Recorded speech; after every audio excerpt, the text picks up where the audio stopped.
Let me read to you a passage from the 16th chapter of St. Mark's Gospel, verses 9 to 15.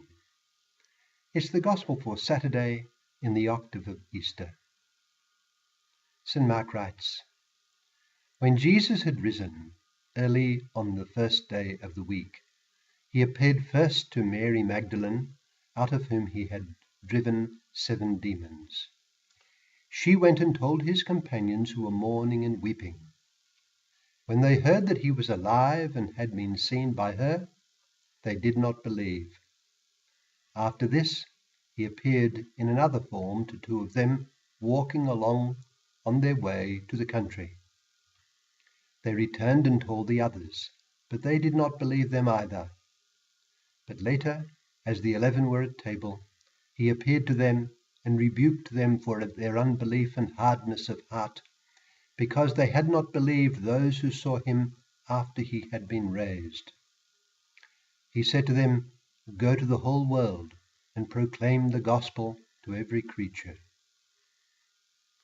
That's from Mark chapter 16, verse 9 to 15. It leads us to think of witness and mission.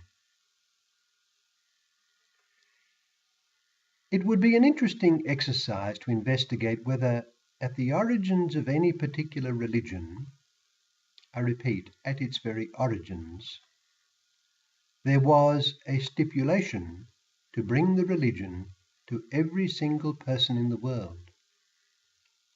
I am not aware that, for instance, Zoroaster, nor Buddha, nor Mohammed, nor Confucius embarked on such a mission at the very beginning. My impression is that in those cases where a universalist impulse occurred, it was but a gradual development. Whether that is correct or not, the case is certainly different with revealed religion. Abraham was told by God that through him all the tribes, families of the earth would be blessed. Genesis 12.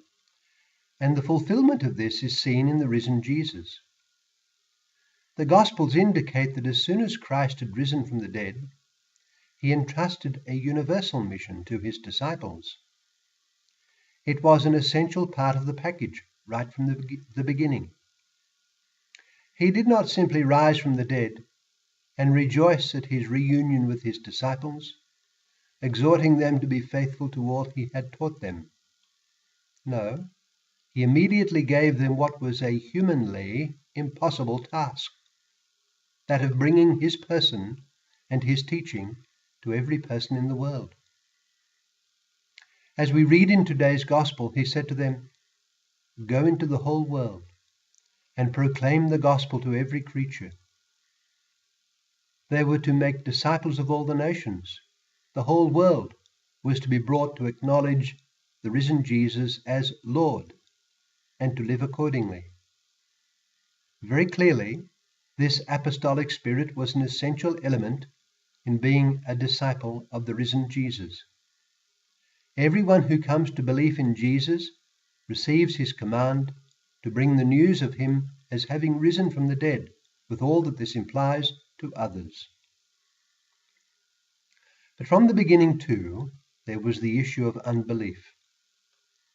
Our Lord's very disciples did not believe the testimony of those who had seen and spoken with him.